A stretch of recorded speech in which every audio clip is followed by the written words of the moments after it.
pastor Aloysio Laurindo da Silva. Ele é meu irmão carnal, né? Apenas alguns anos na minha frente.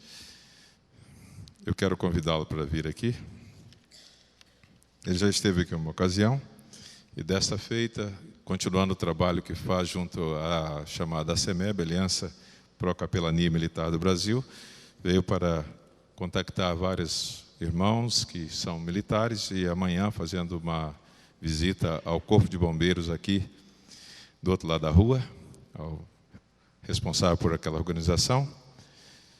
Queremos agradecer ao pastor Eiras que fez o contato, e amanhã, 9h30, queremos acompanhar, levando um exemplar da Palavra de Deus também para o comandante ali. O pastor Aloysio Laurindo da Silva, casado com Ivone, tem 2 filhos, e o filho mais novo também é pastor, está assumindo agora, esses dias, a Igreja Metodista de Goianésia, Goiás. É com muita alegria que o temos aqui, e o pastor Aloysio, ele é capelão da reserva do Corpo de Bombeiros do Pará, onde serviu, ajudando aquela corporação, e Deus colocou no seu coração o desejo de abençoar outros capelães militares no Brasil inteiro e também civis.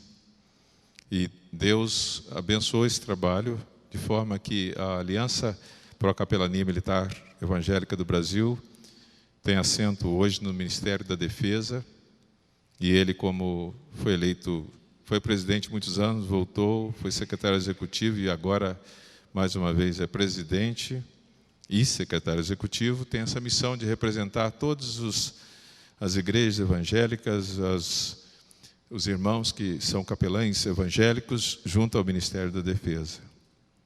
A nossa oração, meu querido irmão, é que Deus abençoe muito lá, que a gente sabe que isso é muito difícil, um trabalho desafiador, mas nós cremos que o Senhor vai abrindo portas e que muitas pessoas serão salvas nesses Brasis afora, junto aos mais diversos quartéis e unidades militares.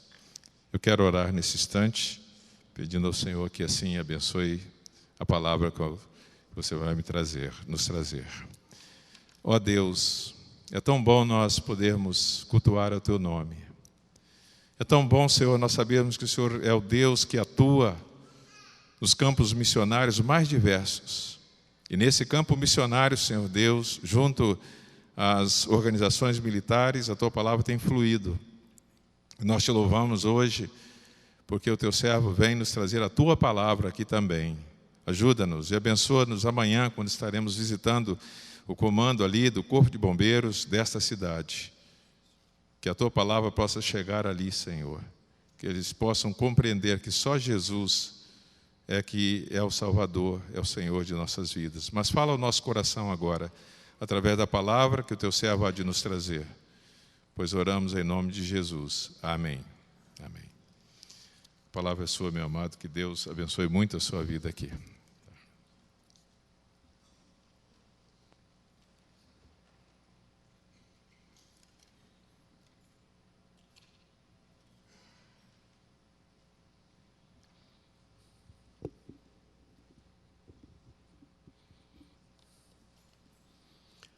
Minhas irmãs e meus irmãos, graça e paz da parte de nosso Senhor Jesus Cristo a cada coração presente aqui nesta noite tão agraciada por Deus. Agradeço ao meu irmão, colega e chefe pastoral. A Bíblia fala que o pastor também é chefe, está lá em Hebreus. José Laurindo, muito obrigado por me fazer o convite para estar aqui nesta noite, participando deste culto e tendo a oportunidade de meditar com esta linda congregação na palavra do Senhor. Quero reiterar os agradecimentos à Primeira Igreja Batista de Niterói, porque tem sido companheira deste ministério desenvolvido pela ACEMEB já de um bom tempo. Talvez nem todos saibam, mas essa igreja ela participa deste ministério desenvolvido pela Aliança Pro Capelania Militar Evangélica do Brasil. Como o nome da entidade ficou muito grande, então é mais palatável usarmos mais a sigla. Então, ACEMEB. Você ouviu falar ACEMEB, já sabe que é esta organização criada pelas igrejas que têm capelães militares nas Forças Armadas, PMs e bombeiros, para representá-las perante o Ministério da Defesa e os comandos das forças, e onde necessário se fizer, para tratar dos assuntos que envolvem a igreja, especialmente na promoção de assistência religiosa e espiritual à família militar brasileira. Um trabalho meritório, um trabalho muito importante, mas que exige muita habilidade, muita graça de Deus, muita unção do Espírito do Senhor para que a gente possa cumprir a missão que da parte de Deus nos é dada nesse sentido. Quero agradecer ao nosso querido irmão Joilson, que foi desafiado pelo pastor Zé Laurindo a oferecer seus préstimos junto à ACEMEB na área da comunicação. Recentemente, a nossa diretoria criou uma assessoria de comunicação e convidou o irmão Joilson para oferecer parte dos seus talentos, dos seus dons, o que já começou a acontecer. E ao término do culto de hoje, aqui nesta igreja, não por coincidência, tem gente até que fala Jesuscidência, eu não quero criar esse neologismo, mas já há pessoas que falam assim. Que coisa interessante. Hoje lançaremos aqui o folder da nossa entidade, fruto do trabalho de algumas pessoas e, tecnicamente falando, do trabalho do irmão Joilson. Então, assim, esta igreja está participando de um dos ministérios mais desafiadores que desenvolvemos no nosso Brasil. Bendito e louvado seja o nome do Senhor. Quero convidar a todos, neste instante, para a leitura da palavra do Senhor no Evangelho de Mateus, capítulo 13.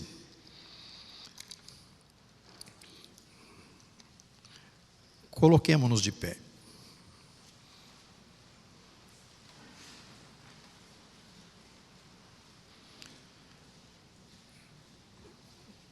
Por uma questão de tempo, eu vou ler parte do texto indicado e peço que você, em sua residência, assim que puder, repita essa leitura do verso 1 ao 23. Eu vou ler do verso 1 de número 9 e depois do 18 ao 23. Mas quero convidar a congregação para participar desta leitura, deixando com vocês os versos pares. Naquele mesmo dia, saindo Jesus de casa, assentou-se à beira-mar.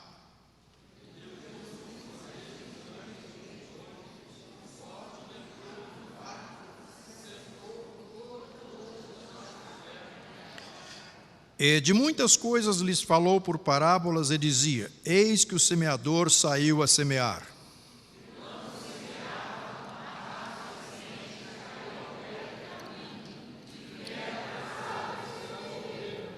Outra parte caiu em solo rochoso, onde a terra era pouca, e logo nasceu, visto não ser profunda a terra.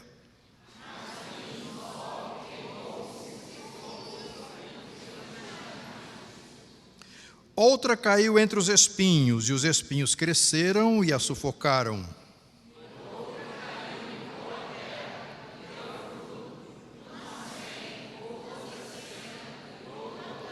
Quem tem ouvidos para ouvir, ouça. Verso 18.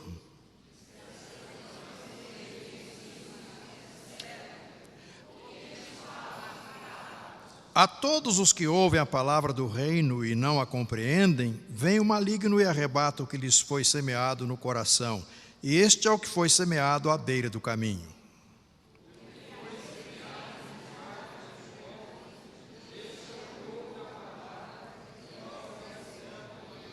Mas não tem raiz em si mesmo, sendo antes de pouca duração. Ele, chegando a angústia ou a perseguição por causa da palavra, logo se escandaliza.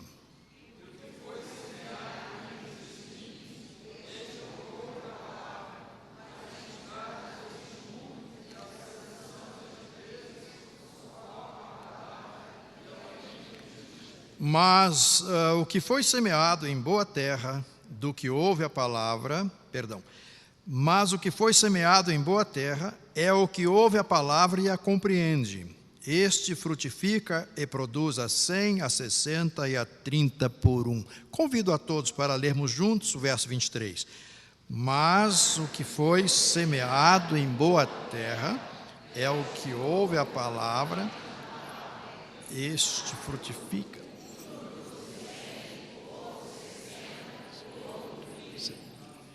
Oremos mais uma vez.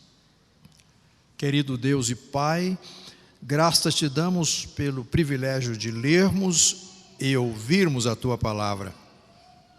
Agora estamos aqui como um corpo vivo, a Tua igreja, Senhor, com os ouvidos atentos, com os corações quebrantados, todos nós desejosos de recebermos a porção da Tua palavra.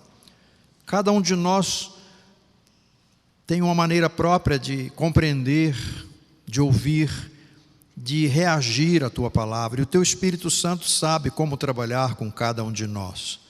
Rogamos-te, portanto, que o Teu Espírito Santo nos abençoe durante esta meditação na Tua palavra nesta noite, para que cada um de nós possa crescer no conhecimento da palavra, na graça do Senhor, e se comprometer cada vez mais com a Tua missão no mundo. Rogamos-te em nome de Jesus. Amém. Podem sentar-se.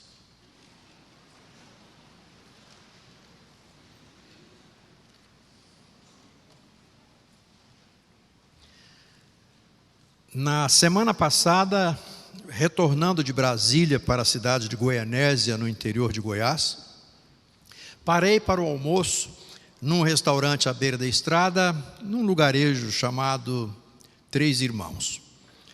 Durante o almoço percebi que havia um senhor assentado em uma das mesas, em cuja camisa estava lá: Igreja Batista de Iuna, Espírito Santo. O telefone da igreja e o anúncio de um retiro espiritual. No momento próprio me aproximei dele, quando estava já na fila para fazer o pagamento daquele almoço. Cheguei bem pertinho dele e falei baixinho: a camisa é da igreja, e você? Eu também sou da igreja. E começou logo a ficar, começou a esboçar sua satisfação, porque alguém estava começando a abordá-lo. Prazer, meu irmão, eu também sou seu irmão e sou capixaba.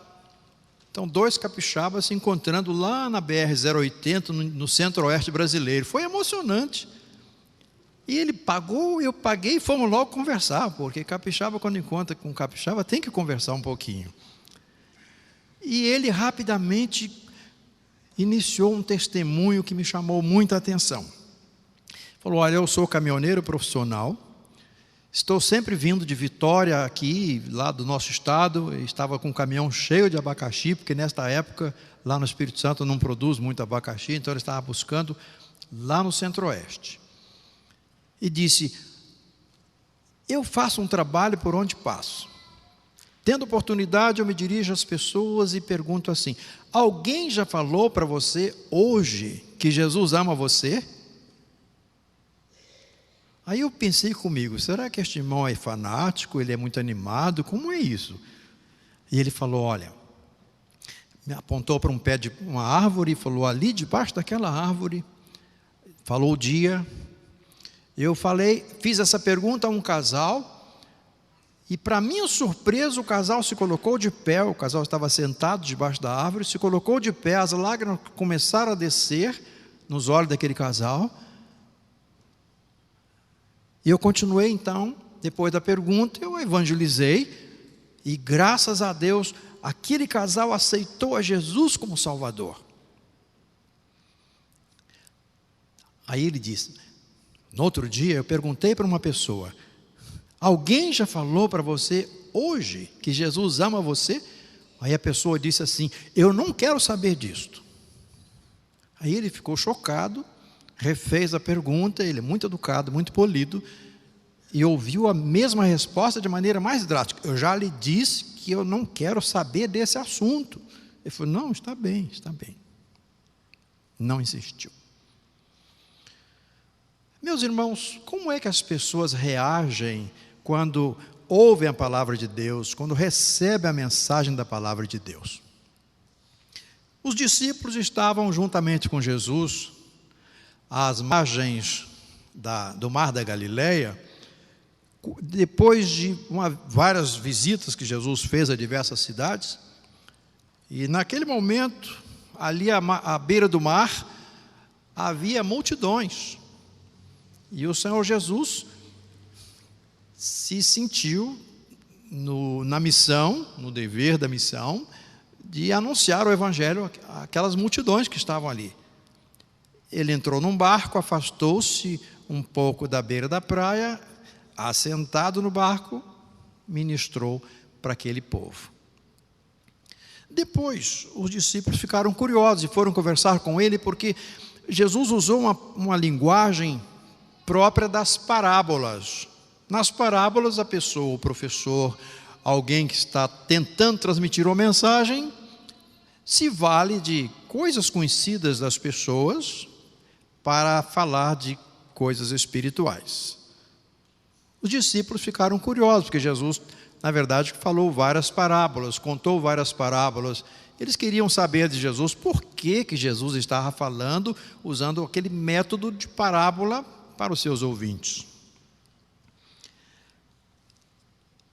Lendo a parábola do semeador, lendo a explicação que Jesus deu aos seus discípulos sobre o significado dessa parábola, uma das conclusões que a gente tira é que ele assim procedeu para que os discípulos entendessem como os corações humanos são diferentes e como as pessoas reagem de modo diferente quando recebem a palavra de Deus. E para que esse assunto ficasse bem claro para eles e para nós, 21 séculos depois, praticamente, nós podemos imaginar ou refletir sobre esta passagem bíblica a partir de um entendimento bem simples. Os corações humanos comparados com tipos de terreno. Então nós temos um primeiro terreno, um terreno mais batido, beira da estrada. Nós temos um segundo terreno, um terreno pedregoso. Um terceiro que é um terreno cheio de espinhos. E um quarto tipo de terreno ou solo, que é um solo produtivo. Queremos nesta noite, aproveitando este ensino do Senhor Jesus Cristo, compartilhar com os amados irmãos e com as amadas irmãs, com nossos visitantes, o nosso entendimento sobre esta passagem bíblica e como hoje, em pleno século 21, nós podemos trazer para a nossa vida prática, para o nosso dia a dia, esses maravilhosos ensinos do Senhor Jesus Cristo. Pensemos então na semeadura à beira do caminho. Essa parte da semeadura representa as pessoas que ouvem, mas não entendem a palavra de Deus. São pessoas que ouvem a palavra de Deus, mas elas estão com os seus corações, com seus espíritos, com suas mentes, como que fechadas para a palavra de Deus. Há aí um problema de comunicação. Por que essas pessoas não entendem a palavra de Deus? Ora, num processo de comunicação, podem ocorrer interferências, podem ocorrer ruídos, internos ou externos. Aqui no Brasil, em São Paulo, a Sociedade Bíblica do Brasil, numa das suas iniciativas, no início da década de 70, fez uma distribuição de Bíblias numa determinada favela. Dias depois, as pessoas começaram a devolver as Bíblias. E o responsável pela distribuição ficou muito curioso e interrogou as pessoas: mas por que vocês estão devolvendo a palavra de Deus? Nós oferecemos a palavra de Deus como presente para vocês. A resposta geral foi: nós não conseguimos entender a palavra de Deus. Foi por causa desse fato que a Sociedade Bíblica então fez uma pesquisa e chegou à conclusão que a Bíblia, no registro da língua portuguesa, registro erudito, jamais seria entendida pelas pessoas, por grande parte da sociedade brasileira, por causa do seu grau de escolaridade. Dos cerca de 8.000 vocábulos diferentes, no registro erudito, as pessoas mais simples, com menor grau de escolaridade, alcançam no máximo 3.000 palavras. Não entendiam o código. Por isso que a Sociedade Bíblica do Brasil tomou a iniciativa de proceder a uma tradução que veio a se chamar tradução na linguagem de hoje, num português mais simples, mais acessível para a base da pirâmide social brasileira. Mas no caso que estamos vendo aqui, na passagem bíblica, não foi só um problema na área da comunicação, vai mais longe. Por que que as pessoas não entendem a palavra de Deus, ainda que esteja no código de comunicação, na língua própria do ouvinte? Porque existem influências ou orientações religiosas ou filosóficas que contribuem com esse fechamento do coração, esse fechamento da mente, do espírito da pessoa, que fica tão armada interiormente que ela termina não entendendo a palavra de Deus. Um outro motivo poderia ser a injustiça ou as injustiças que alguém sofreu na infância, na adolescência, em algum momento da sua vida, e essas injustiças que não foram bem trabalhadas, as consequências dela não foram bem trabalhadas interiormente, aí a pessoa se fecha para o amor de Deus, portanto se fecha para a pregação da palavra de Deus. Mas, mais grave ainda, com base nos relatos dos evangelhos, é que Satanás não tem interesse na conversão dessas pessoas. Genericamente, ele não tem interesse na conversão de ninguém. Mas quando os evangelistas registram que o Senhor Jesus Cristo disse que o diabo estava trabalhando para que essas pessoas não entendessem a palavra, porque se entendessem a palavra, iriam aceitá-la e seriam salvas.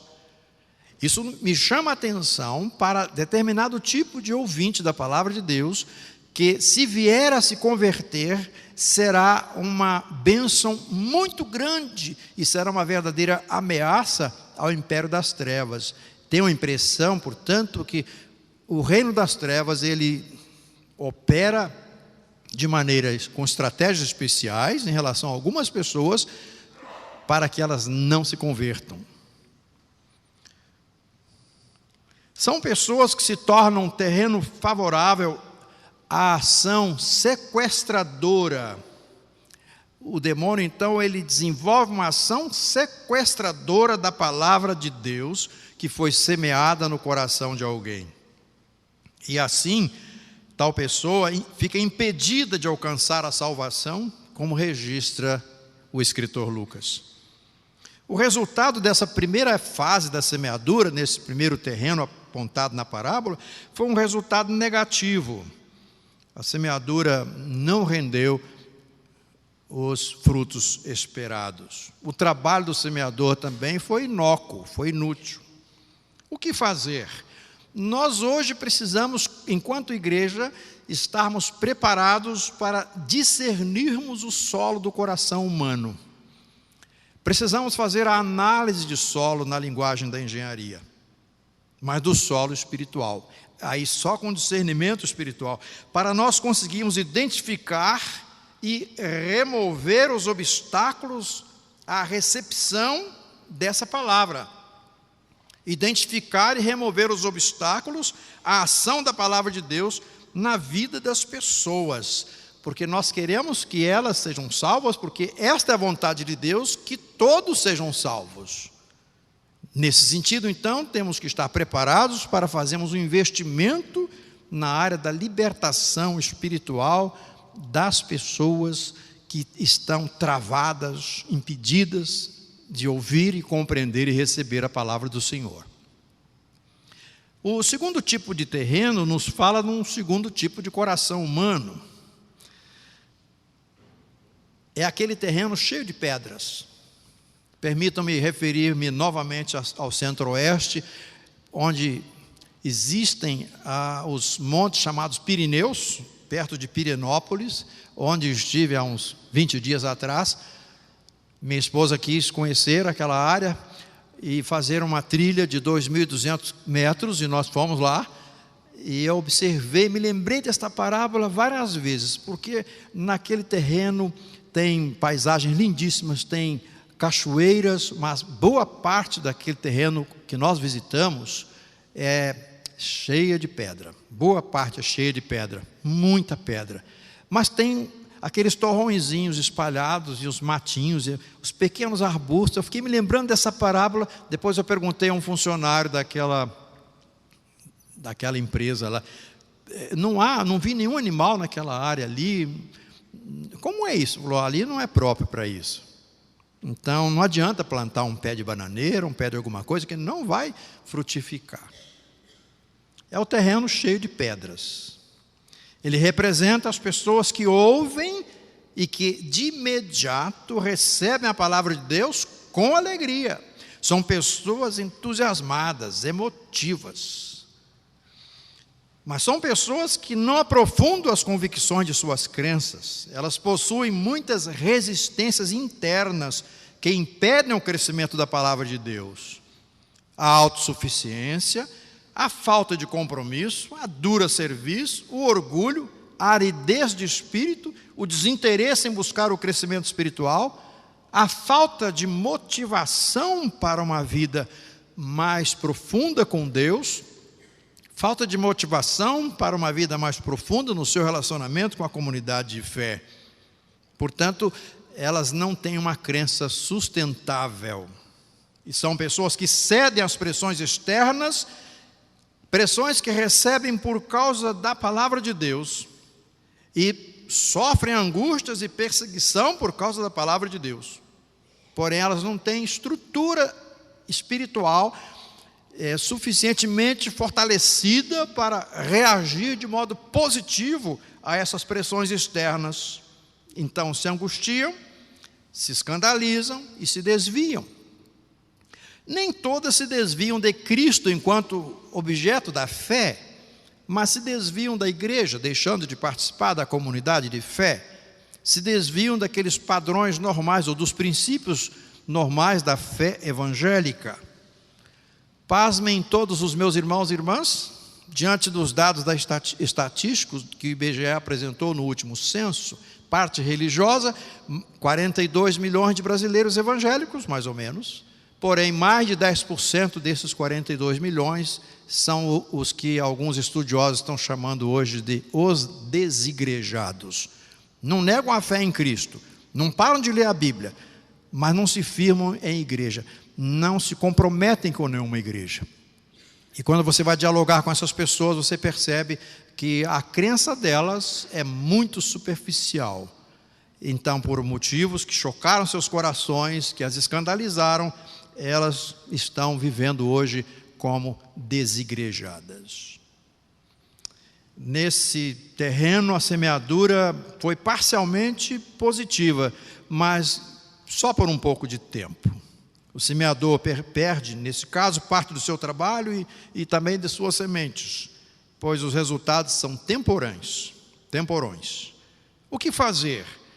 Fazer análise de solo novamente, usando o discernimento espiritual, para identificar e remover os fatores que promovem essa resistência interior ao crescimento espiritual nesse tipo de terreno.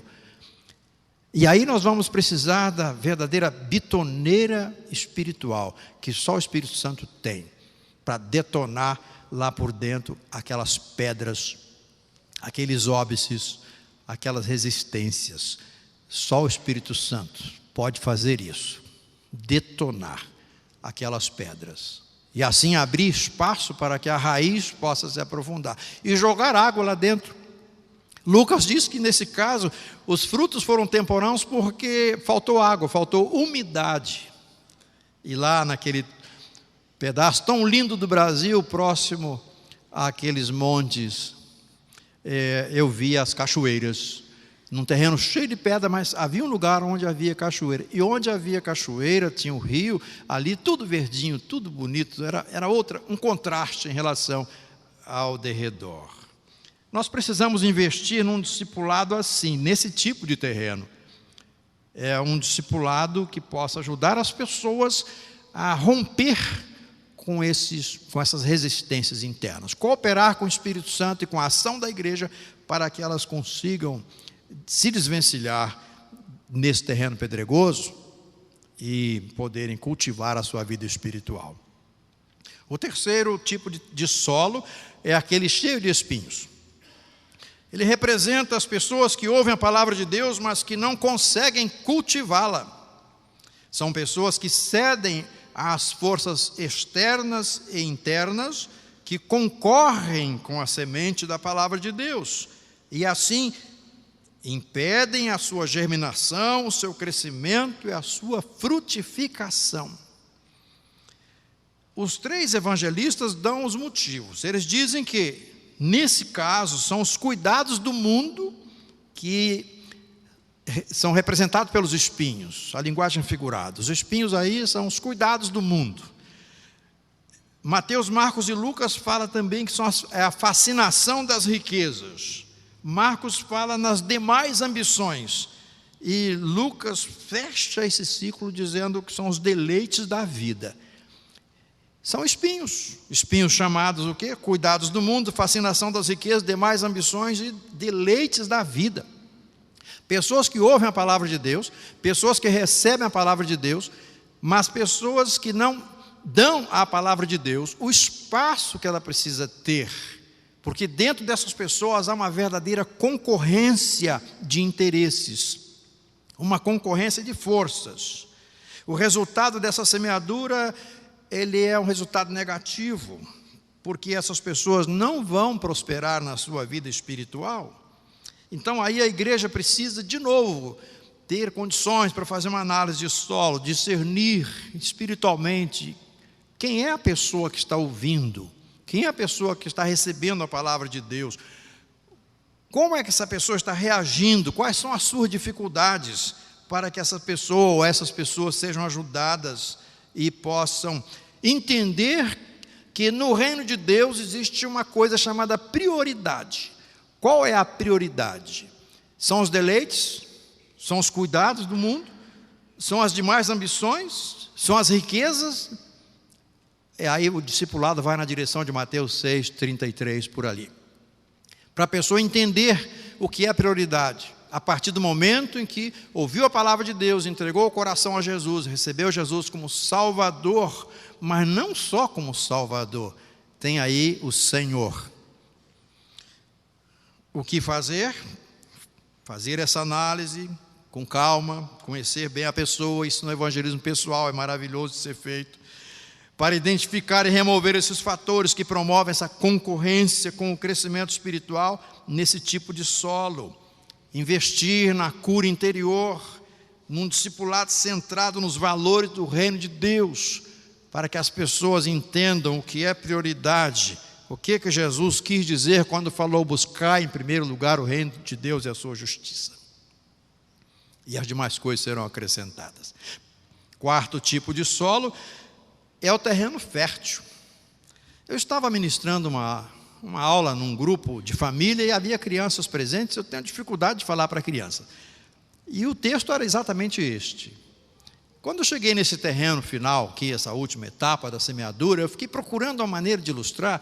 Eu levei caroços de algumas sementes na minha mão e, à medida que eu ia comentando o texto, eu ia jogando sementes. Joguei semente na calçada para falar do terreno pisado, joguei semente num lugar que tinha matinho, mas tinha pedra, joguei semente onde tinha muita vegetação no quintal para ilustrar os espinhos, e depois eu fiquei, como é que eu faço para falar sobre o terreno, esse terreno aqui, que recebeu bem a palavra e tudo, e eu fui usando de recurso. Aí um menino, Mateus, eu digo, reverendo, dá licença. Eu digo, pois não, meu filho, pode falar, essa é a terra produtiva. Eu falei, oh, graças a Deus. Ai, aliviou meu coração, havia várias crianças, terra produtiva. Eu falei, meu filho, obrigado, você me ajudou a dar essa aula. Essa última parte da semeadura caiu numa terra produtiva. São pessoas que ouvem, e diz Lucas, e só Lucas dá esse detalhe, ouvem a palavra de Deus com um bom e reto coração. Aí está o segredo. Com um bom e reto coração. Essas pessoas, então, aproveitam o trabalho do semeador. A semeadura, ela vai alcançar o seu objetivo. As pessoas vão aceitar a Jesus e vão crescer espiritualmente. São pessoas que vão frutificar. E os evangelistas falam que vão frutificar em 30%, 60% e 100%.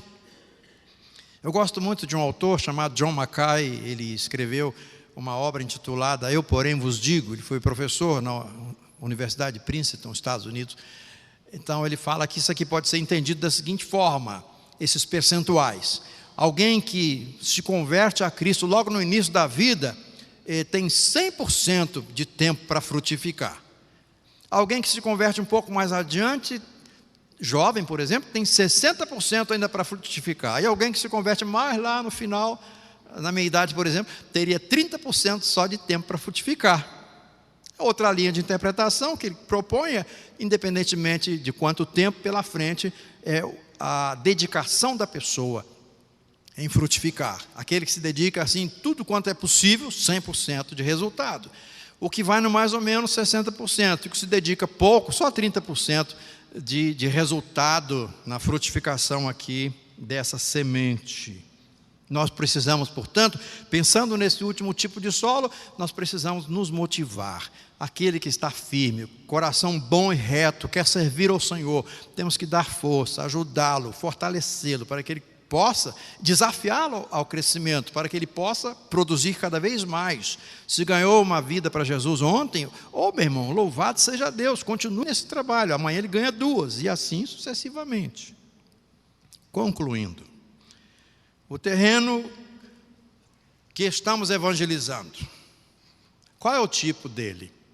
Aquela pessoa com quem você está trabalhando, a quem você está levando a palavra do Senhor. Você parou para pensar que tipo de pessoa é essa? Do ponto de vista de como é que ela pensa o mundo, como é que ela pensa Deus, como é que ela pensa a igreja, a sociedade, enfim. Como é que ela reage? Que tipo de semente você vai levar para aquele coração? Que resultado você está colhendo? Mas podemos também pensar em nós mesmos. O terreno do meu coração, e aqui é um exercício espiritual muito importante. Que tipo de terreno ou de solo espiritual sou eu? Eu me assemelho, em algum momento da minha vida, eu me assemelho com o terreno da beira do caminho, terra pisada, batida? Eu me assemelho com o terreno cheio de pedras ou de espinhos, ou com a terra produtiva? Eu me identifico com que tipo de solo aqui? Estou frutificando com perseverança? Estou frutificando com qual potencial? Eu estou fazendo tudo o que posso ou menos? Tudo o que devia ou menos? Como é isso? Um autor batista escreveu um livro mobilizando a mobilização das forças, não é? Então, como é que é isso? Eu volto ao irmão Ademir. Até ele ficou com o meu WhatsApp e eu com o dele, nós trocamos. Ele estava vindo para cá e eu falei, vai com cuidado. Ele chegou e depois me deu o retorno da viagem, já tinha começado a greve. Eu me retorno, irmão Ademir. Espero encontrá-lo a qualquer momento de novo. Porque ele disse assim na despedida, reverendo, eu estou preocupado. Porque no meu caminhão ali só tem um folheto, já distribuí todos os folhetos, só ficou um. Aí eu li no rosto dele o desejo que ele tem de levar mais a palavra de Deus para mais pessoas. E eu, para minha vergonha, não tinha um folheto no meu carro. Calei minha boca, digo, o pastor não tem nem um folheto. O evangelista aqui, caminhoneiro de Deus, só tem um e está angustiado, porque da próxima parada vai embora esse último folheto. Você que está aqui hoje à noite, já abriu o coração para Jesus, já disse sim, eu preciso de Jesus como meu Salvador. Então nesta noite, dê o passo seguinte e diga: Senhor Jesus, eu recebo a tua palavra, eu quero aceitar o Senhor Jesus como meu Salvador e meu Senhor. E a todos nós que já tomamos essa decisão algum dia, é hora de um grande desafio. Podemos produzir mais? Podemos ganhar mais vidas para Jesus? Podemos distribuir mais folhetos? Podemos visitar mais enfermos? Podemos visitar os enlutados? Podemos contribuir mais com as causas sociais, que são muitas nesse Brasil? O que mais dá para fazer? Ou vamos cruzar os braços e esperar Jesus voltar? Eu acho que essa parábola deve ter incomodado bastante os discípulos. E dali para frente, nosso Senhor continuou o seu trabalho. Nós aqui estamos hoje como se aqueles discípulos fôssemos. E a obra de Deus não pode parar. Que o Senhor nos conceda graça para sermos incansáveis na realização da evangelização da pátria brasileira. E cada um oferecendo o máximo que puder. E se o seu máximo for só um pouquinho, 2 pãezinhos, 3 peixinhos, não importa. Ele tem o poder de multiplicar os pães que nós colocamos nas suas mãos, os peixes que colocamos nas suas mãos, e assim alimentar multidões e multidões que estão famintas, clamando por essa maravilhosa mensagem do Evangelho, que Deus amou o mundo de tal maneira, que deu o seu Filho unigênito, para que todo aquele que nele crê, não pereça, mas tenha a vida eterna.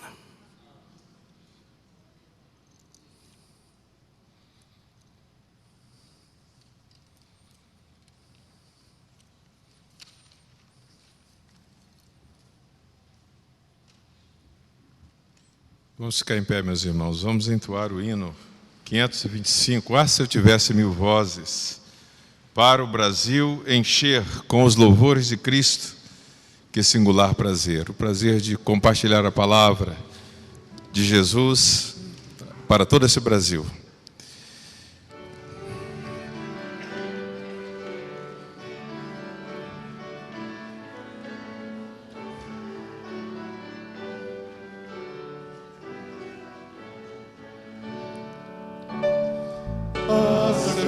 Se 1000 vozes para o Brasil encher com os louvores de Cristo, que singular prazer, sua vontade infinita, seu divinal amor, descobre sobre maneira, desperta presença constante, firma meu coração, tira-me toda incerteza, guarda na provação, sua vontade infinita, seu divinal amor, descobre sobre maneira, desperta em mim o ardor. Antes de cantarmos essa última estrofe, que vai falar desta nação brasileira, seja Jesus o Senhor. Quem sabe você que ouviu essa palavra nesta noite pela primeira vez, quem sabe você recebe essa palavra como já foi pregado e quer que ela fique no seu coração, quer que Jesus seja o seu Senhor, o seu Salvador. Eu quero que nós oremos agora, nós vamos curvar nossa fronte, vamos orar. Eu quero convidar você que nesta noite recebe esta palavra e quer tomar uma decisão para seguir a Cristo. Eu quero que você se disponha e se coloque diante do Senhor, fazendo o seguinte: você poderá vir aqui à frente para que nós oremos por você. Mas vamos orar. Ó Deus, obrigado pela tua palavra. Obrigado porque um dia ela chegou até nós e abrimos o nosso coração e o Senhor entrou. E Senhor, nós te agradecemos porque Ele nos trouxe salvação eterna. Te louvamos porque é maravilhoso pertencer a Jesus.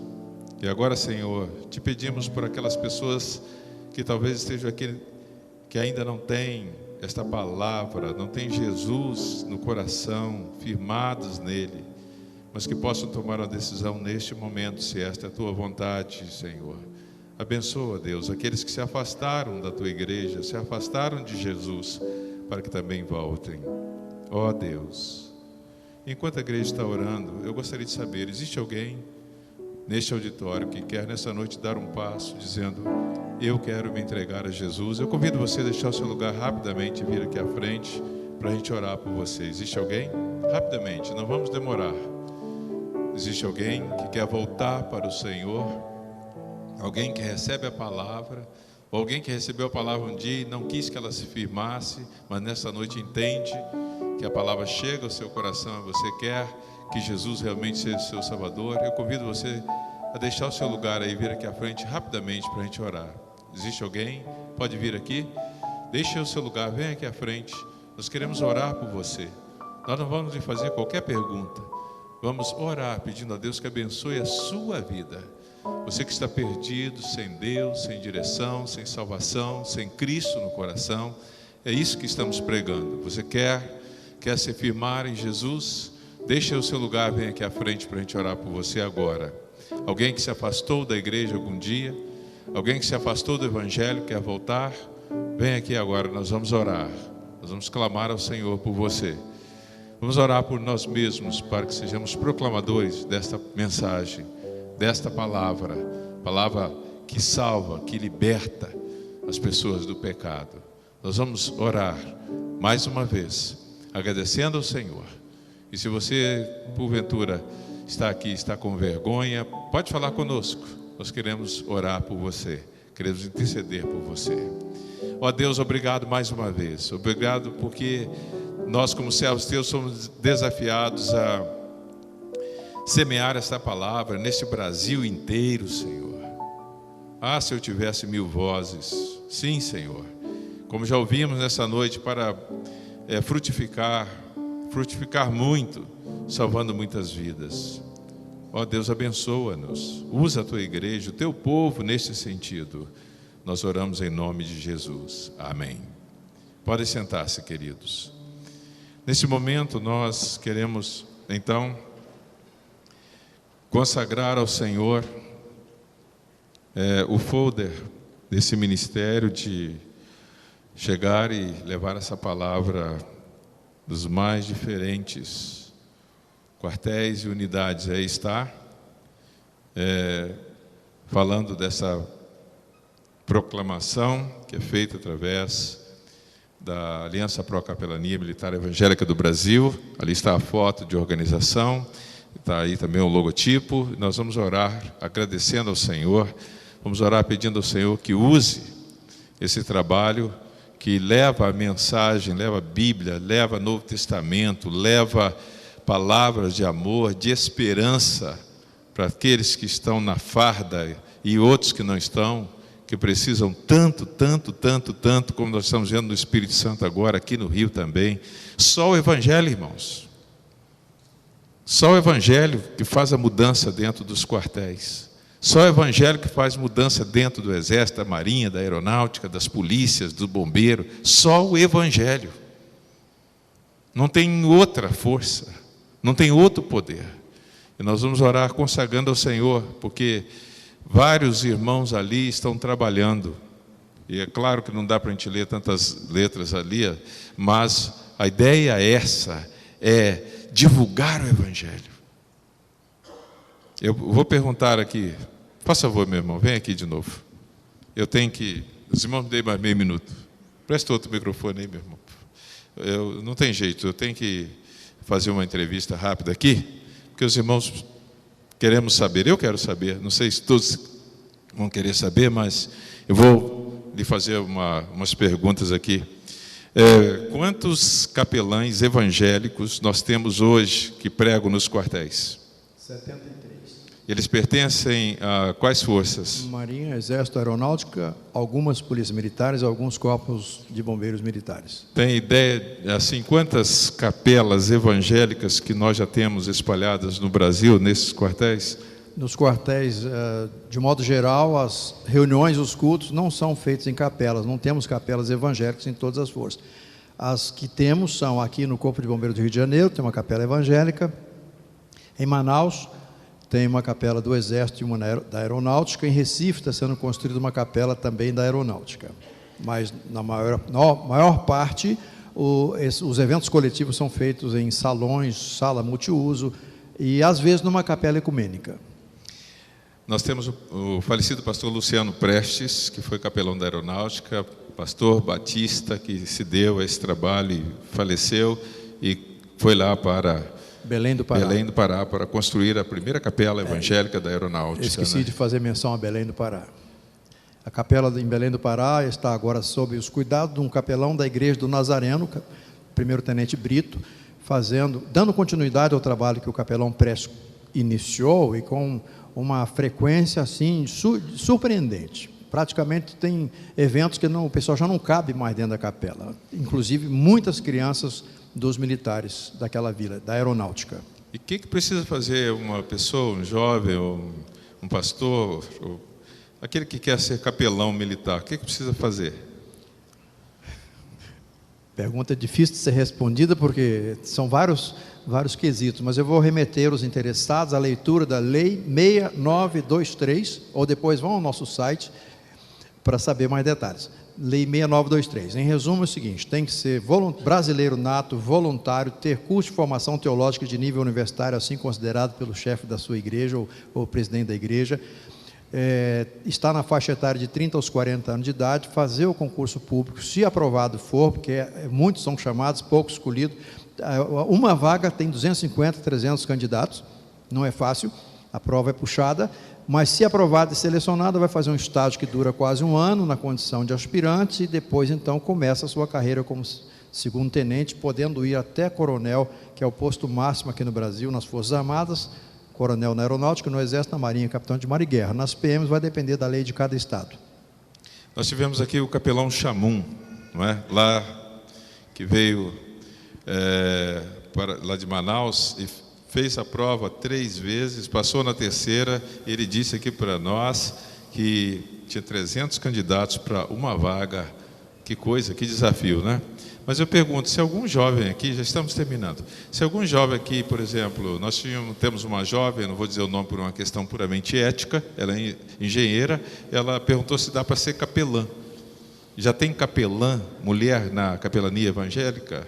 Infelizmente ainda não, mas precisamos, e os editais atuais já informam que no caso das igrejas evangélicas pode ser pastor ou pastora. Tomara que não demore a entrar a primeira, porque em todas as forças nós temos muitas irmãs servindo e precisam. A presença de uma capelã vai agregar um valor muito importante ao nosso trabalho lá dentro. Agora, pastor, mesmo que a pessoa já tenha estourado a idade ou não tenha um chamado específico para essa área, mas queira cooperar, pode entrar em contato conosco. Nós estamos criando o serviço voluntário de capelania. Por quê? Grande parte das PMs dos bombeiros, inclusive do Estado do Espírito Santo, não tem a capelania militar evangélica. Um voluntariado pode ajudar bastante. Nas Forças Armadas, às vezes, nós temos, como na Aeronáutica, 7 capelães pastores para o Brasil todo. Então, sempre fica um espaço sem a presença do capelão. Um voluntariado pode ajudar a suprir, em parte, essas lacunas. Como o amado sabe, Deus não nos deu meninos, né? 3 moças, por isso que eu fiz essa pergunta. Será que dá para a mulher ser capelã? Eu acho que eu vou fazer uma resposta aqui, espero que não esteja chocando o sistema batista, mas me consta que há pastoras batistas. Sim, há muitas. E a Assembleia de Deus e a Convenção Batista Brasileira, e os batistas são os maiores segmentos, as maiores denominações evangélicas brasileiras, e geralmente as vagas são preenchidas por quem procede. Na Marinha tem que ser ou da Assembleia de Deus ou batista, né? Quem sabe vai sair daqui a primeira capelã mulher para a Marinha do Brasil, quem sabe. Que Deus nos abençoe, né? Muito obrigado. E se os irmãos tiverem qualquer outra pergunta, podem falar com a pastora Luísa ali à porta. Nós vamos agora ficar em pé e vamos orar agradecendo esse folder que serve para divulgar esse trabalho em muitos lugares e divulgar também a palavra de Deus. como é uma área inteiramente ligada a evangelismo e missões, que é assim que a gente procede, eu quero convidar o nosso pastor Cleverson, que é o responsável por evangelismo e missões, para fazer a oração de consagração desse folder da ACEMEB, que tem esse propósito de divulgar o trabalho do Senhor em vários lugares. Pastor Cleverson, por favor, venha orar consagrando, dedicando esse folder ao Senhor.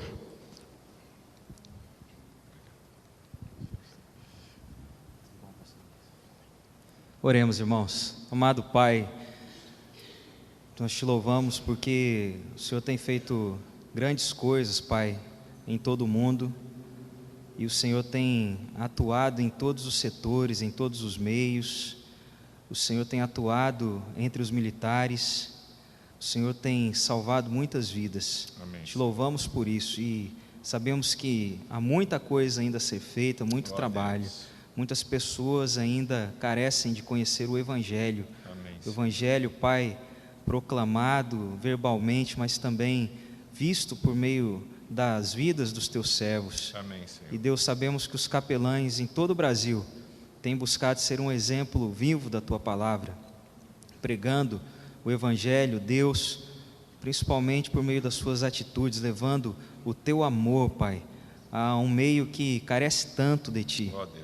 E nesta noite, Pai, nós consagramos a ti este folder, Amém, Senhor. porque, Deus, ele será usado unicamente para que vidas sejam alcançadas Amém, com o Senhor. Evangelho do Senhor.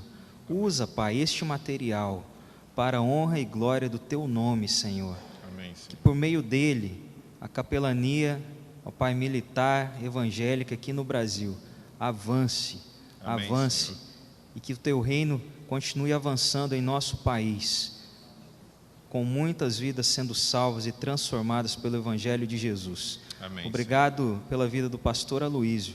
Continue usando este homem, Pai, para cumprir os teus propósitos entre os militares. É a Ó nossa oração em nome de Jesus. Amém. Amém.